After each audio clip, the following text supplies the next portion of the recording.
What is going on, guys? Dino Bam Bam here with the 10-7 MMA. Happy to be back in your lives with another quick picks. Now, if you guys are new to the channel, you're new to this series, and I know a lot of you are. We did just hit that 1,000 subscriber mark, so thank you very much. That means a lot to us. Do the thing at the bottom says like, subscribe, do all that. We're trying to grow. We hit 1,000. Why not 2,000? We're trying to get there by the end of the summer. But anyways, if you guys are new to the series, this is Quick Picks. What we do is we talk about every single fight on this upcoming card. Quick little tidbits about each fighter. I give you my prediction. We move on. No time for fillers. No time for bullshit. Again, do like the thing at the bottom says. Hit that like and subscribe button. We will be doing something for UFC Chicago, which just got announced last week, by the way. Right in our backyard, right here on the west side of Chicago at the UC. Dricus du Plessis versus Khamzat Chimaev. We, of course, will be there. Me and DS are contemplating a ticket giveaway, so don't hold me to it yet. Nothing official has been announced. That is something we're looking at doing. And then, yeah, follow us on Instagram at D107MMA, like the thing at the bottom says. Pictures with us and fighters and memes and all sorts of shit. Check us out on there. Anyways, guys, let's get straight into the card. First fight of the night, we've got Rayani Dos Santos, a.k.a. Rayani Amanda, a.k.a. Rayani Dos Santos England, wife of one Colton England, who is a friend of the channel, soon to be in the UFC. Dana, pick up the phone. Colton England is next. She is facing Alice Ardelan.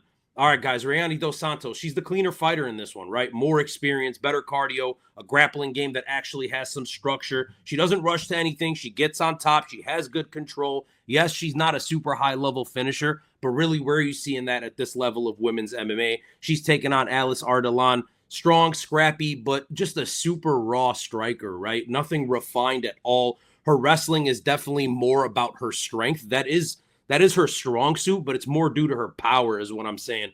Just a really green fighter. If she can make fights ugly, she tends to win those. She is really fucking funny on Instagram. You guys should check her out. She also has an OF, which she promotes damn near shamelessly. So shout out Alice Ardelan for that. But yeah, Rayani Dos Santos is the pick in this one, guys. Unanimous decision. I think she survives a sloppy first round, and then her technique comes into play. Gets herself a unanimous decision, and hopefully her husband, friend of the channel, Colton England, can get that goddamn phone call. Next fight of the night, we have Markel Medeiros, and he is taking on Balaji Oki. Markel Medeiros, a very aggressive fighter, sharp on the feet, throws with real intent, has really goddamn good movement, keeps a high pace, and he looks to hurt guys early, right? There's nothing not to love about Markel Medeiros. High-pressure fighter, and he tends to overwhelm his opponents, and the cardio seems to hold up. I really like me some Markel Medeiros. He's taking on Balaji Oki, a very explosive, dangerous fighter, but he is very wild, right? He's a typical big power guy, big right hand, but he gets sloppy at times. His tank kind of fails him at times. He gets really loopy on his punches, and that can get him caught. So, you know, I've never been a huge fan of Balaji Oki. I do see the minus 198. I get it. He looks the part. He does have fight-ending power. For me, Markel Medeiros is just a better fighter. Yes, there is a chance he gets knocked out. That's what Vegas is picking. But for me, I'm just going to go with the fighter that pops more on tape, the fighter that I think is more refined, and that's going to be Markel Medeiros. I'm going round 2 TKO. I think he survives an early storm from Balaji Oki. You know, just if you avoid the knockout shot, the holes start to appear really fast in Oki's game. And I think a guy as good as Markel Medeiros will expose that and get himself a finish. So round 2 TKO. Next fight, we've got Jordan Levit, and he has taken on Curt Hollah. A very interesting fight. It's been a while since we've seen Jordan Levit in the octagon. Jordan Levit, of course, a very strong grappler, very physical, very, very good submission skills. On the feet, lacking, right? He's not going to surprise anybody with his boxing. He's not going to win any Muay Thai fights. Jordan Levit is a full-on strong grappler, and that's just what it is. His striking is awkward. It could, you know, it's functional enough to get into takedowns, but again, it's nothing to write home about. It is definitely a hole in his game.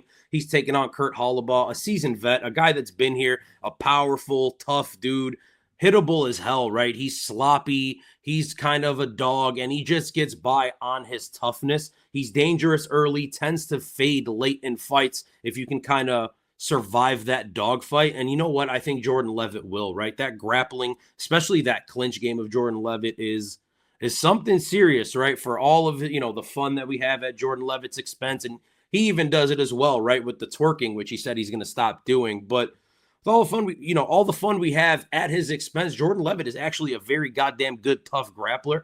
I think he gets himself a submission in round 2. I think he drags this fight to the ground.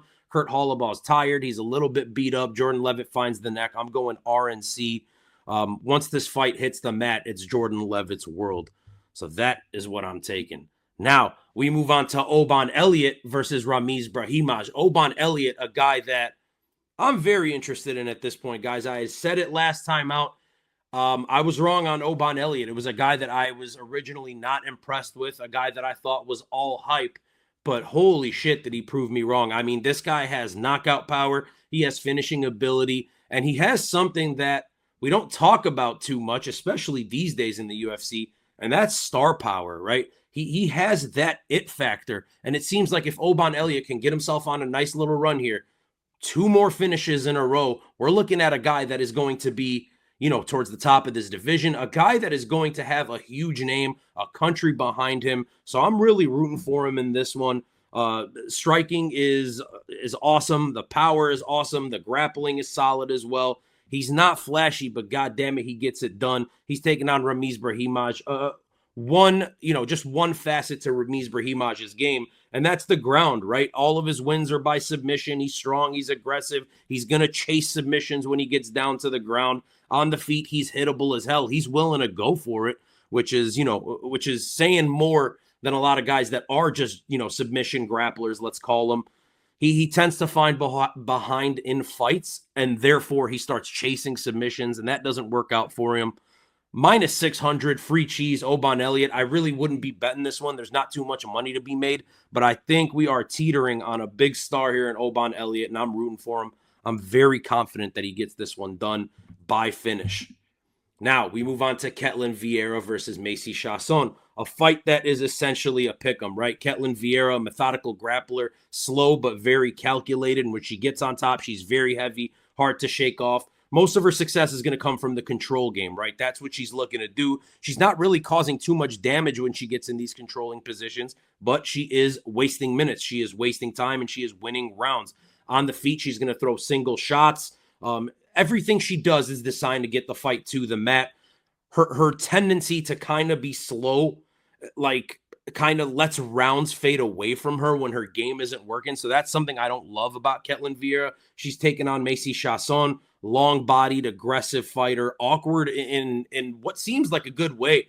I've been someone that's always talked down on Macy Chiasson, but she is very solid, not super technical. She's physical, though. She throws with intent. She's willing to brawl. She's willing to get scrappy. And I think really that's going to be the difference in this one. It's the fact that she's going to be the one pushing the pace.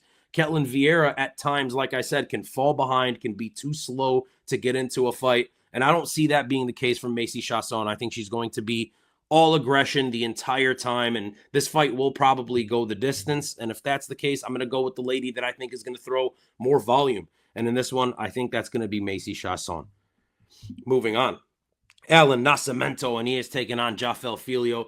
Allan Nascimento, slick grappler, wants to get the fight on the ground ASAP fucking Rocky. He's not a power puncher at all. He doesn't throw too much in terms of volume. His control is his game. His submissions are his game. That's what he's going for. He is very high level when the fight hits the mat, and you better be minding your fucking P's and Q's. He's very patient. He's calculated. He's a very smart fighter. He's cerebral, and he is taking on Jafel Filho, who is a very aggressive, dangerous fighter. Explosive as shit. He's one of those guys that can get you with the knockout. He can get you with the submission. He's explosive as hell in scrambles. He's a guy that's not going to stop moving. He is willing to take every single risk. He is kill or be killed. He's going to walk his opponents down. He's going to swing massive. He's going to jump on the neck if he sees it. The downside, of course, with any of those kind of guys is the fact that you tend to leave yourself open, right? So Jafel Filho, very dangerous, but what happens when you're very dangerous? You're susceptible to danger yourself most of the time. I'm going Allan Nascimento. I just think he's going to be more safe than Jafel Filho. I want to say decision, but Jafel Filho leaves himself open to being finished. I think either way, we do get into that third round. So if there is a, we'll talk about betting later, but essentially, if we are going to get 2.5 rounds, I hope it's 1.5 rounds, but I see this fight getting into the third is what I'm trying to say. Allan Nascimento by decision, maybe by a late finish. Then a very interesting fight, guys. We have Zachary Reese, and he's taking on Duško Todorović. Zach Reese is a guy that is very, very tough for me to break down. when it comes to the physical, attributes of Zach Reese, he's amazing, man. He is fucking big. He is powerful. He has submission skills. He has one-shot knockout power. But, like, he's just not reliable. It seems like there are things in his game that aren't sharpened, right? Tools that aren't sharpened, very green. I know I've been using that term a lot today, but just a guy who's not as refined as I would like him to be inside the UFC. All violence, no caution. He's coming out. He's looking to get the finish immediately. And if he doesn't get it immediately, he's going to gas and you're going to finish him. He's just not reliable. He's taking on Duško Todorović, who is the more well-rounded fighter, a guy that's been in the UFC for a while. He gets tagged way too often for my liking, right? He is another guy that's hittable.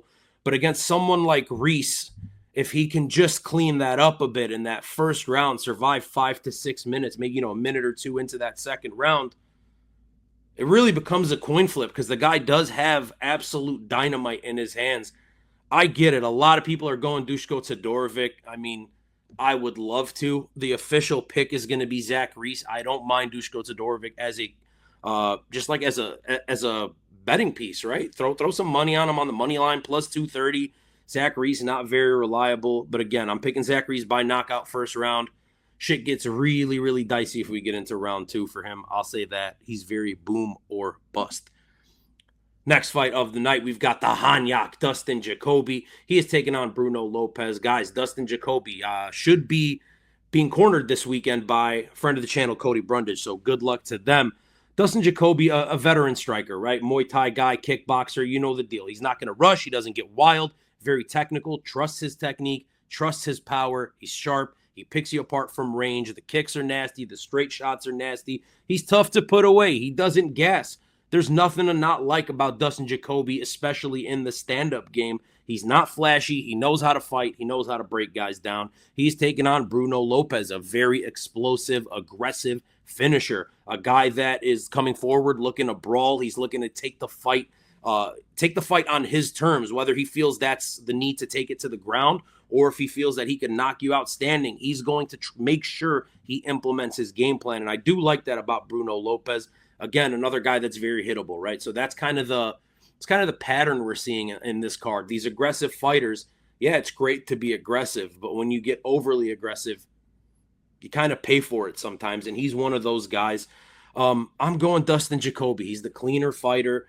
He's seen everything on the feet, and I think that's where this fight takes place for the entirety of the time it's going, is on the feet. So I think Dustin Jacoby survives the first round.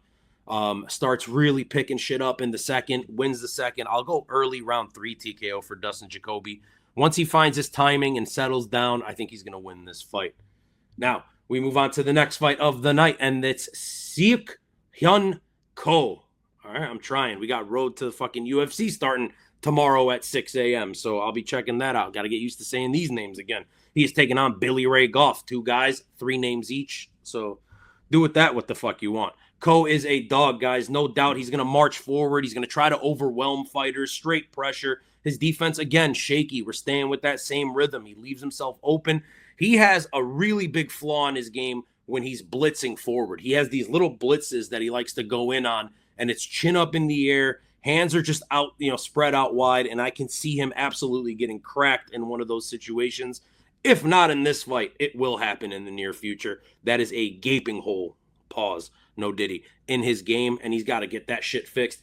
He's taking on Billy Ray Goff, gritty, hits hard, thrives in chaos, a guy that is just willing to brawl, go for it. He doesn't need to be pretty. He's willing to make the fight ugly. He doesn't give a shit what it looks like as long as he wins the fights. He's not a technician by any stretch of the imagination. I don't think anyone's gonna think that he is that, but he does have power. He might have the power edge in this fight, and he has the ability to flip the momentum of this fight with 1 or 2 shots. So that's why I'm going Billy Ray Goff. I think that blitz from Ko will come into play. I think he's going to overextend, and Billy Ray Goff is going to catch him, put him out cold. So maybe that's my bold prediction of this fight. That's the way I see it. This guy blitzing, Billy Ray drops him with a straight right down the pipe, absolutely sleeps him. It's a shaky pick, right? I'm shaky on it. Billy Ray Goff, not a world beater, but I'll say like 55% confidence. So, don't at me if it goes wrong. Now, this is something that is fucking absolutely mind-boggling to me. And for a couple of reasons, right? We've got Mateusz Gamrot taking on Ľudovít Klein.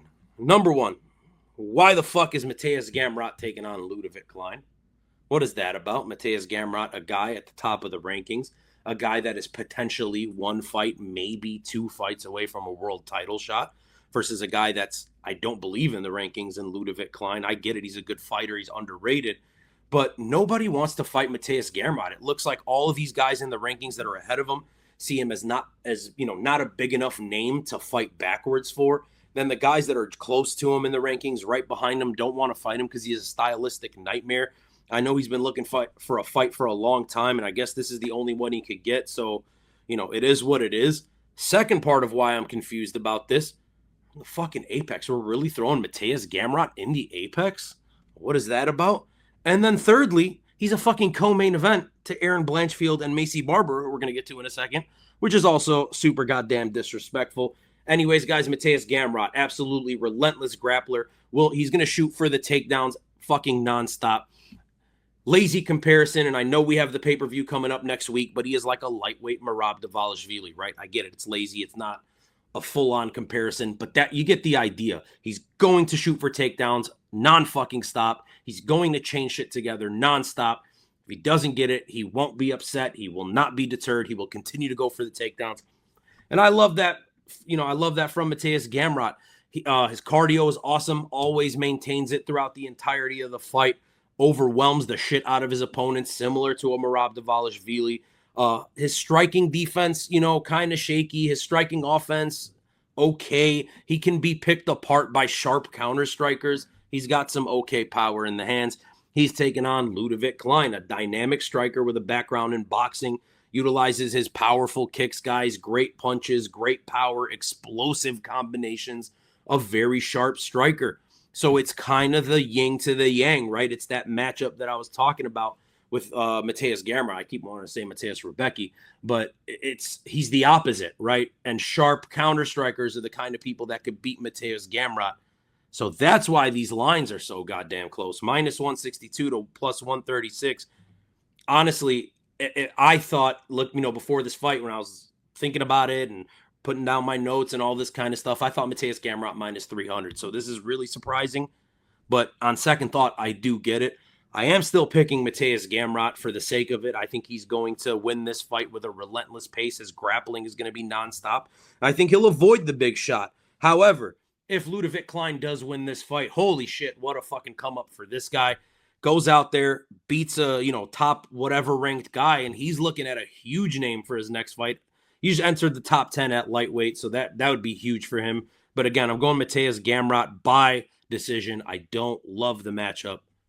I'm still fairly confident that he wins it. And finally, the main event of the evening, which also makes no fucking sense because next week we're in New Jersey, the home of fucking Erin Blanchfield. But we've got Erin Blanchfield, and she has taken on Maycee Barber. Guys, Erin Blanchfield, relentless. Does not need to be flashy at all. She just drowns these girls with her pressure.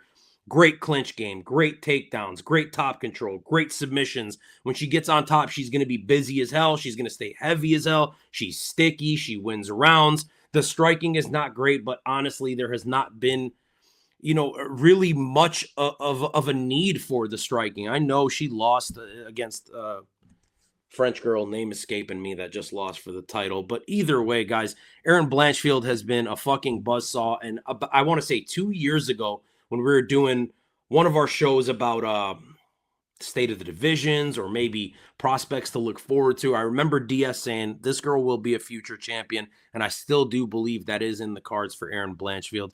She will be taking on Maycee Barber, a little tank of a powerhouse. She throws hard, she's confident, she smells blood, and she goes for it. That's her game, right? Explosive and dangerous, not afraid to scrap. But when she does, guys, she can get tired, right? She gets tied up, she gets taken down. She kind of looks like a fish out of water. That's where she starts fading, and you see the cardio start to fail her. This is tailor-made, guys. This is absolutely tailor-made for Erin Blanchfield. She will get the win in this fight. She will get a finish in this fight, I believe, around round 3 or 4. I think she'll eventually get a sub against Maycee Barber. The pace of Erin Blanchfield is something to marvel at. I just don't know why the fuck she's here and not in New Jersey next week on that main card in front of her hometown. A big card. It would have been a big moment for her to be either on that main card or ending the prelims, asking for a title shot if she won the fight. And we could have gave Gamrot a fucking main event. So I don't get it. But anyways, guys, that is that. That is quick freaking picks. Yeah, my name's Dino Bam Bam. This was the 10-7 MMA. If you enjoyed, do your boy a favor. Do like the thing at the bottom says. Hit that like and subscribe button. We did get to 1,000. We're trying to get to 2,000, right? Increments. We're trying to get to 2K. We're going to set a goal on the Chicago card. I don't know if it's going to be 2,000 or 2,500 followers. Whatever it ends up being, we're probably going to give away a pair of tickets. It's not fact yet. We're going to talk to DS. He'll be on in like 3 days. We're going to do a recording for the pay-per-view. We'll talk about it a little more there. And you can also follow us on Instagram at the10-7MMA. Messages about the tickets. Maybe you'll convince us to give away the tickets. Anyways, guys, that was quick picks. My name is Dino Bam Bam. I hope you enjoyed. This was the 10-7 MMA. Thank you guys so much for watching. Peace.